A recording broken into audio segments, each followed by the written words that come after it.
kita, rizki kita adalah prosesnya, bukan hasilnya. Sangat sengsara ketika kita hanya memiliki hasil, karena hasil itu hanya sebentar, tidak lama. Misalnya sekolah SMP belum tahun, SMA belum tahun,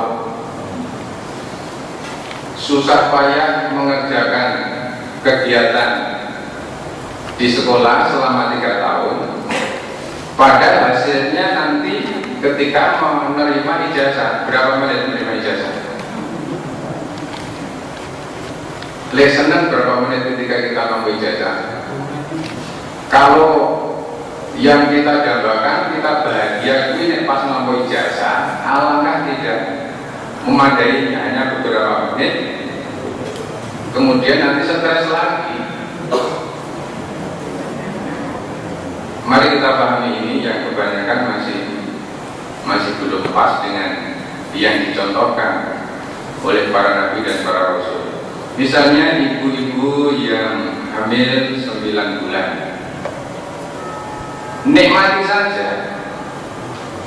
Kalau kita bahagianya nanti kalau melahirkan kan hanya beberapa saat, kemudian setelah melahirkan ternyata anak yang kita harapkan hanya lebih, kan sengsara terus menerus. Demikian juga para nabi dan para rasul. Nabi Ibrahim begitu, sejak masih di dalam kandungan sudah terancam. Nabi Muhammad sejak di dalam kandungan juga sudah ditinggalkan oleh ayahandanya tercinta. Umur 51 tahun Rasulullah Muhammad SAW baru mulai perang. 51 tahun dengan senjatanya pedang yang berat, baju besi juga berat, dan perangnya perang tanding. Nek bayangannya awake dhewe kan nek umur 1 tahun kan pripun? Seminggu nek gone kudune ning Jogja, seminggu meneh pindah kudune ning Surabaya, seminggu meneh pindah ning gone. Bukan itu ternyata. Umur 51 tahun baru mulai perang, itu Rasulullah Muhammad SAW. Karena milik kita adalah prosesnya. Wa an laisa lil insani illa ma sa'a. Wa an lan ing yen to laisa ora lil insani kedue menungso illa kejaba ma apa-apa sa'a kang diusahake. Milik kita ya usaha kita, boleh kangelan itu, proses itulah milik kita. Maka itu harus kita nikmati proses kehidupan ini. Hasilnya adalah milik Allah Subhanahu wa Ta'ala.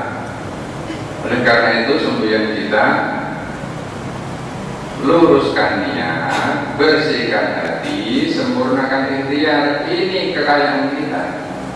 Hasilnya tidak ada di sini, karena hasil itu milik Allah. Suka-suka Allah saja. Kalau hasilnya seperti yang kita inginkan, kita syukuri. Syukur itu adalah ibadah. Syukur itulah milik kita.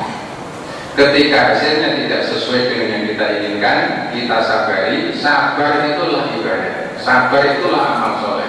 Sabar itulah hal yang disukai oleh Allah Subhanahu wa Ta'ala. Itu milik kita. Sedangkan hasil itu hanya sebentar, dan ketika kita diberi hasil adalah episode kita diuji lagi oleh Allah Subhanahu wa Ta'ala. Masya Allah, ketika kita pahami, maka alangkah indahnya hidup kita ini. Bapak-bapak dan ibu-ibu, oleh karena itu penting sekali untuk mendapatkan ridho, bimbingan, cinta dari Allah Subhanahu wa Ta'ala seperti yang dicontohkan oleh para nabi dan para rasul ini. Oleh karena itu kira-kira skenario peta perjalanan hidup kita seperti yang berkali-kali kita sampaikan.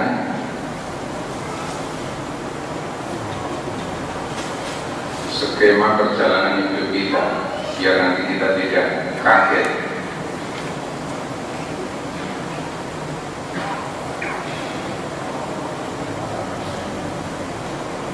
Ketika nanti kita sudah sampai di sini, inilah tidak ada pertolongan lagi, tidak ada jual beli, tidak ada tukar menukar, tidak ada tolong menolong. Kita masih uleng-ulengan di sini saat ini, dan semuanya masih agak belum paham sebagian penduduk yang di sini, sehingga mereka mengonjet-onjet duit saja, menuhankan duit, menyembah duit, mengaku-ngakukan duit, seolah-olah itulah segala-galanya. Nah, ketika nanti kita sudah sampai di sini, inilah proses untuk mempertanggungjawabkan amal kita yang disebut dengan padang mahsyar, yang satu harinya miqdaru khamsina alfasana, satu harinya adalah sama dengan 50.000 tahun, Masya Allah. Maka untuk menyikapi perjalanan ini, kira-kira gambarannya seperti ini. Allahu khaliqu kulli syai'in wa huwa ala kulli syai'in wakil. Surat 39 ayat 62. Allah lah pencipta segala sesuatu. Segala sesuatu yang terjadi di muka bumi ini pasti ciptaan Allah, pasti tidak terjadi dengan kebetulan. Tidak ada peristiwa di dunia yang terjadi dengan kebetulan, tidak ada, tapi betul-betul terjadi. Dan itu Allah yang menciptakan apa saja. Wa huwa ala kulli syai'in wakil, dan Allah lah yang mengurus segala sesuatu. Karena segala sesuatu itu ciptaan Allah, pasti Allah akan mengurusnya. Karena Allah adalah zat yang maha baik, zat yang maha tanggung jawab. Oleh karena itu, ketika kita menghadapi apapun, ciptaan Allah apapun yang kita hadapi, tidak usah takut, tidak usah rewel, tidak usah ngarang. Yakin saja kepada Allah, pasti akan diurus oleh Allah. Allah maha kuasa, maha kaya raya, maha tanggung jawab terhadap ciptaannya. Kalau kita sadar bahwa segala sesuatu itu ciptaan Allah, termasuk kita muncul di dunia juga atas kehendak Allah, maka tugas kita adalah wa ma khalaqtul jinna wal insa illa liya'budun. Surat 51 ayat 56. Setelah kita diciptakan oleh Allah, untuk apa? Untuk beribadah. Ketika kita beribadah, apa yang harus kita hasilkan dari ibadah itu? Hasilnya adalah ini: ya ayyuhan nasu ubudu rabbakumul ladzi khalaqakum wal ladzina min qablikum la'allakum tattaqun. Surat nomor 2 ayat 21, Al-Baqarah 21. Kita diciptakan oleh Allah, kita diciptakan oleh Allah untuk beribadah. Wahai manusia, beribadahlah kepada Rabb-Mu yang telah menciptakan kamu dan menciptakan orang-orang sebelum kamu, agar kamu bertakwa. Beribadah agar kita bisa menjadi orang yang bertakwa. Kemudian takwanya jangan tanggung-tanggung. Ittaqullaha haqqa tuqatih wa la tamutunna illa wa antum muslimun. Untuk apa kita bertakwa?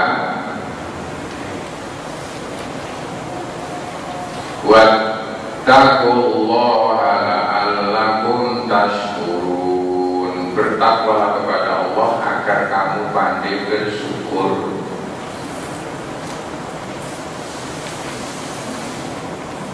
Takwa kali bersyukur gampang pundi? Angel kabeh. Yang bisa bersyukur hanyalah orang-orang semakin pandai bertakwa.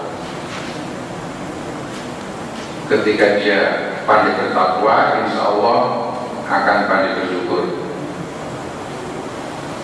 Kalau kita ini pandai bersyukur, maka wa in tashkuru yardahu lakum. Ini Ali Imran 1, 2, 3. Surat Ali Imran ayat 123. Gampang dan ini. Kalau kita bersyukur, Allah akan ridho kepada kita. Wa in lan lamun tashkuru, syukur sapa sira kabeh marang Allah, yardo ridho sapa Allah lakum marang sira kabeh. Az-Zumar ayat 7.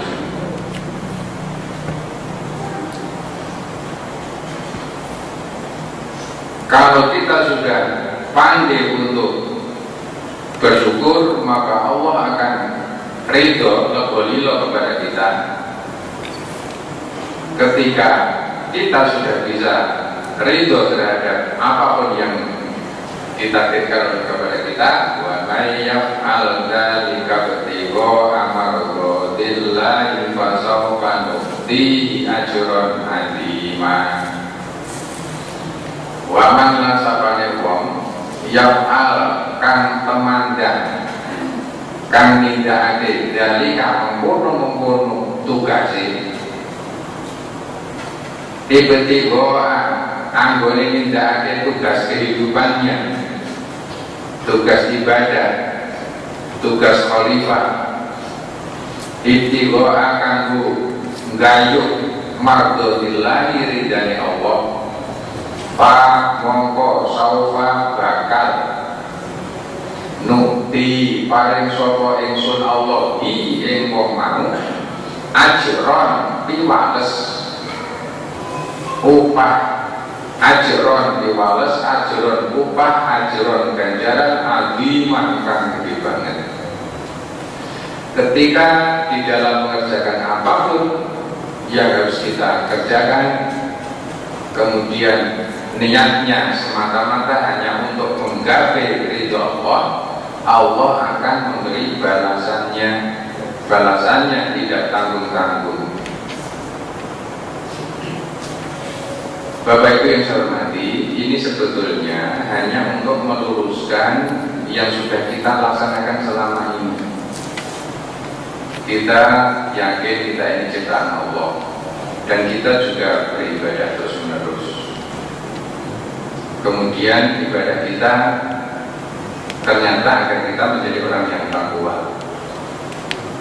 Takwa menghasilkan kita pandai bersyukur kepada Allah. Ketika kita pandai bersyukur, Allah akan ridho lebolilo terhadap keadaan kita.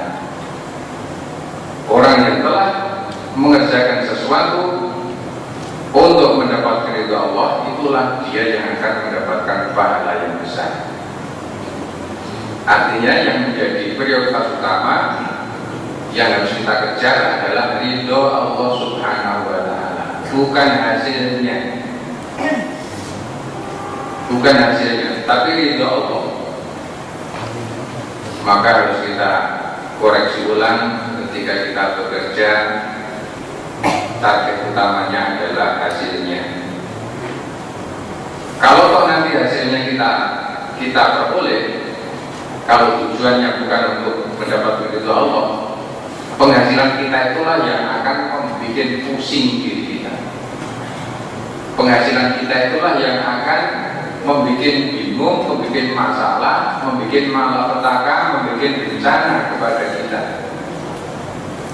Kenapa? Karena penghasilan yang tidak diridhoi oleh Allah Subhanahu wa Ta'ala. Padahal segala sesuatu yang ada di muka bumi ini milik Allah, ciptaan Allah, dikuasai oleh Allah, diatur oleh Allah. Sedangkan kita memperolehnya bukan dengan cara-cara, bukan dengan ketentuan-ketentuan yang diizinkan oleh Allah. Seolah-olah kita menyerobot apa yang mestinya diberikan oleh Allah. Maka ketika kita berhasil mendapatkan penghasilan dari apapun yang kita upayakan, tidak akan mendatangkan ketenangan, kecuali akan menjadi malapetaka. Tetapi kalau target kita itu Allah, Allah akan memberikan balasan. Balasannya suka-suka Allah, bukan menurut kehendak kita. Kemudian waktunya juga suka-suka Allah, bukan menurut yang kita tentukan. Karena yang Tuhan itu Allah, kita ini hamba. Jangan sampai kita memaksa Allah, ya Allah hasilnya harus begini, dan hari ini harus sudah berhasil. Ini yang harus kita koreksi lagi. Kemudian ketika kita pandai bersyukur, maka Allah akan memberikan kenikmatan yang luar biasa.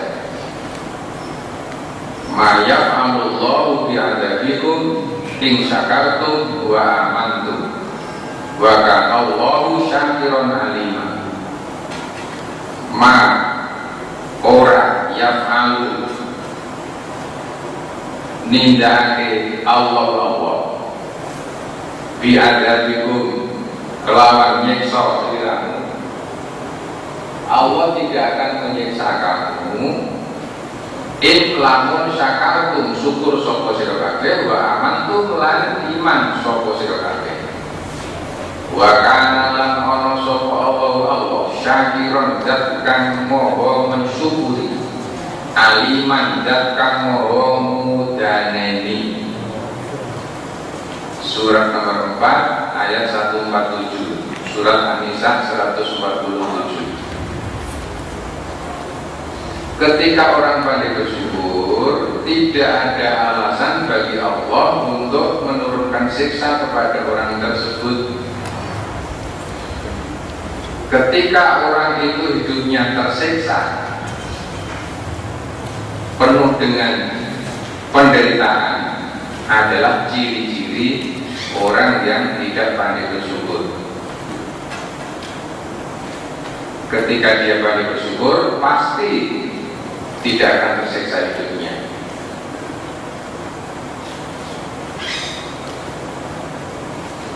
Kemudian finalnya adalah ilallahi marji'ukum jami'a fa yunabbi'ukum bima kuntum ta'malun. Ilallahi kepada Allah marji'ukum tempat kembalimu jami'an semuanya. Fa yunabbi'ukum maka akan diberitakan kepada kamu, maka akan diceritakan kepada kamu, maka akan diperlihatkan kepada kamu sekalian bima kelawan barang kuntum kang ono sira kabeh dhisik nalika ning alam dunya tak maluna padha ngamal. Semuanya nanti mau tidak mau pasti akan kembali kepada Allah Subhanahu wa ta'ala. Kalau sudah kembali kepada Allah, Allah akan menampakkan seluruh amal perbuatan kita yang telah pernah kita kerjakan di dunia. Surat nomor 5 ayat 105. 5 itu Al-Maidah. Al-Maidah 105.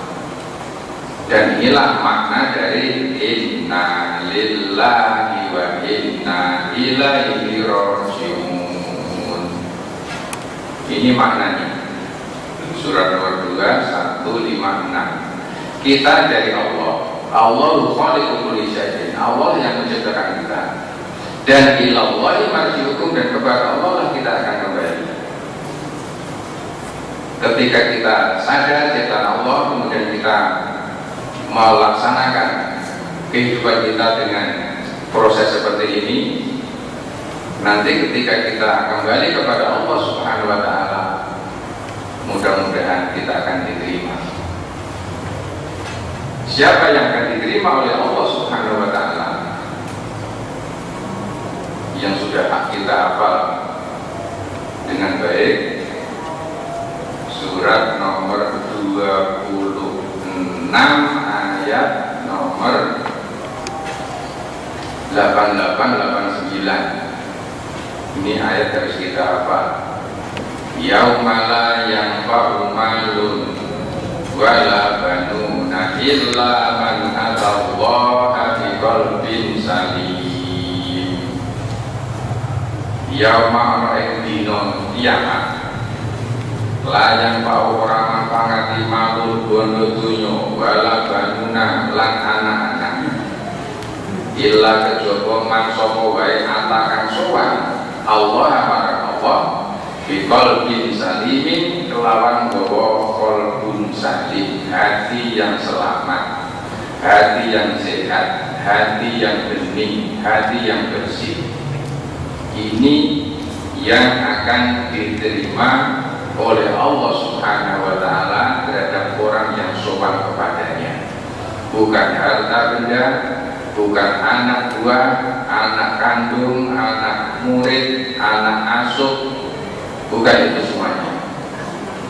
Tetapi yang diterima di sisi Allah ketika kita membawa qalbun salim. Apa sih qalbun salim itu?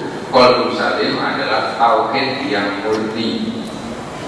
Qalbun salim adalah la ilaha illallah wa anna muhammadan abduhu wa rasuluh, yang jauh dari kemusyrikan, yang jauh dari segala macam hal-hal yang menodai tauhid kita kepada Allah Subhanahu wa taala.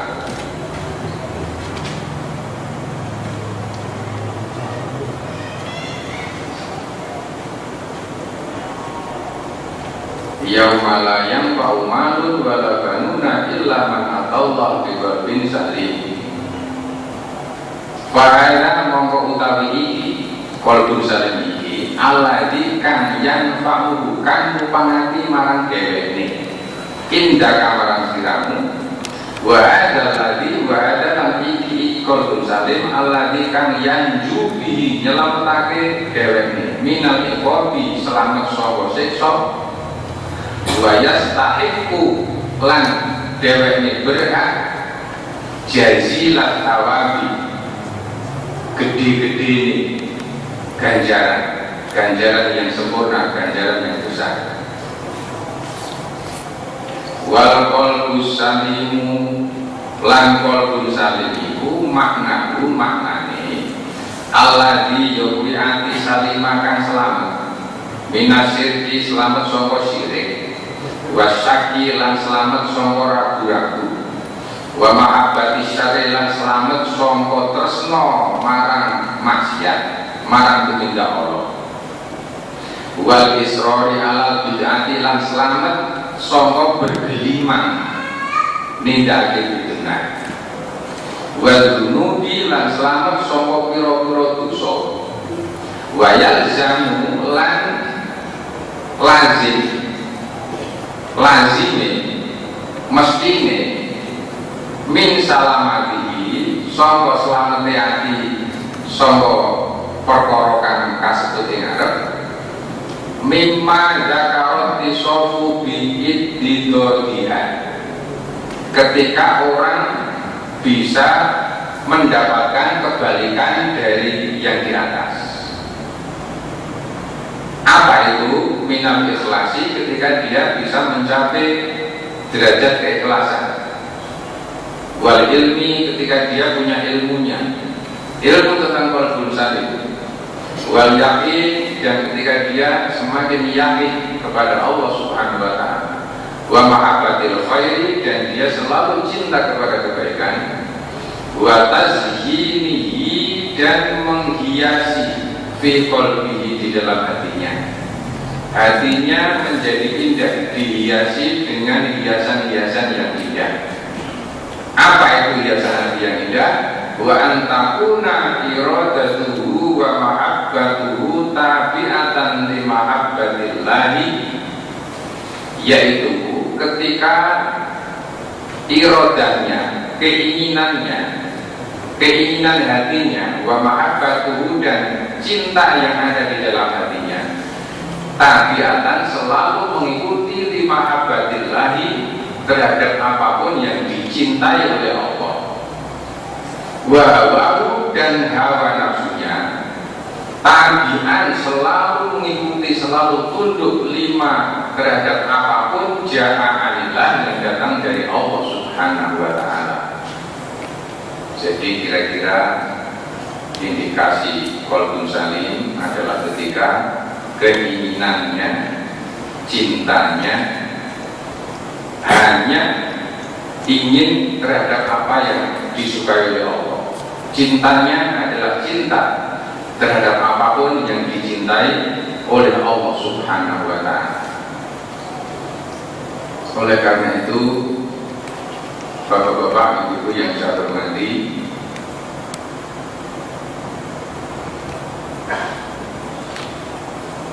untuk menggapai cinta Allah, untuk menghantarkan agar kita mendapatkan qalbun salim, hati yang selamat, ada panduan dari Rasulullah Sallallahu Alaihi Wasallam. An Abi Darda radhiyallahu anhu qala, dari sahabat Abu Darda radhiyallahu, qala Rasulullah Sallallahu Alaihi Wasallam, Rasulullah Sallallahu Alaihi Wasallam bersabda, kana min du'ai Dawud, adalah di antara doa Nabi Daud yang dilegitimasi oleh Rasulullah Sallallahu Alaihi Wasallam, Allahumma inni as'aluka hubbaka wa hubba man yuhibbuka wal amala alladhi yuballighuni hubbaka. Allahumma ja'al hubbaka ahabba ilayya min nafsi wa ahli wa mali wa minal ma'il barid. Rawahu Tirmidzi wa qala haditsun hasanun. Ini ada di dalam kitab judulnya Adliyah Jami'ah Minal Kitab wal Sunnah, yang ditulis oleh Abdullah bin Nasir bin Abdillah As-Sadhan pada tahun 1421 Hijriah. Allahumma ya Allah, ini saya suka kawula as'aluka, nyuwun dumateng panjenengan ya Allah, hubbaka, nyuwun tresna panjenengan ya Allah. Ya Allah, aku mohon cintamu. Ya Allah, cintailah aku. Wa hubba ma yuhibbuka, ya Allah, saya minta cinta orang-orang yang mencintai kamu. Yang mencintai Allah adalah para nabi, para rasul. Kita minta agar para nabi dan para rasul juga mencintai kami, mencintai diri saya. Wal amalan nyuwun dumateng panjenengan ya Allah, dumateng amal, dumateng sedaya ngamal ibadah, alladzi ingkang tuballighuni, ingkang saged ndugaaken hubbaka, tresna panjenengan dumateng kawula. Ya Allah, tunjukilah aku agar aku bisa melaksanakan amal ibadah yang dengan amal ibadah itu mendatangkan cintamu kepadaku. Allahumma ya Allah, ij'al, jadikanlah hubbaka, cintaku kepadamu, ahabba, lebih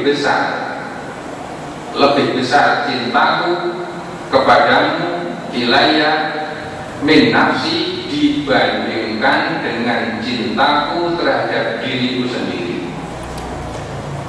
Wa ahli, jadikanlah ya Allah cintaku kepadamu lebih besar dibanding cintaku terhadap keluargaku. Wa mali, dan jadikanlah ya Allah cintaku kepadamu lebih besar dibanding cintaku terhadap harta bendaku. Wa minal ma'il baridi, dan dibandingkan dengan cintaku terhadap air yang sejuk. Terhadap air itu memang luar biasa di Jazirah Arab, merupakan hal yang mewah di sana. Hadis dari Imam Tirmidzi dan menyatakan bahwa ini adalah hadis yang hasan. dan dari imam-imam yang lain juga meriwayatkan hadis ini. Ini permohonan kita kepada Allah agar kita mendapatkan cinta kepada Allah. Bapak Ibu yang saya hormati, di zaman seperti sekarang ini tidak ada yang lebih penting dibanding dengan ketika kita sudah mendapatkan cinta Allah. Karena cinta manusia itu tidak ada yang abadi. Lebih-lebih di zaman seperti ini susah untuk mendapatkan cinta dari manusia, simpati dari manusia, kepercayaan dari manusia. Maka yang penting kita konsentrasi untuk mengejar, untuk mendapatkan cinta Allah Subhanahu wa Ta'ala. Karena Allah itu yang maha kaya raya. Ketika sudah mencintai kita, kita tidak akan repot-repot untuk mendapatkan yang lain.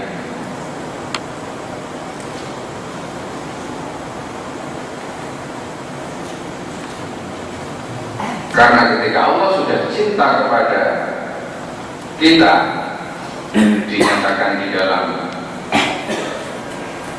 hadis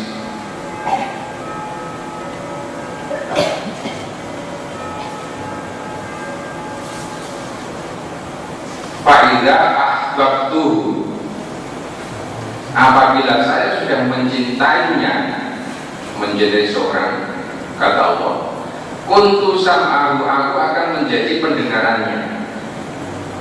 Allah akan menjadi pendengaran orang yang dicintainya. Allah yasma'u, yang digunakan untuk mendengarkan, bihi, dengannya.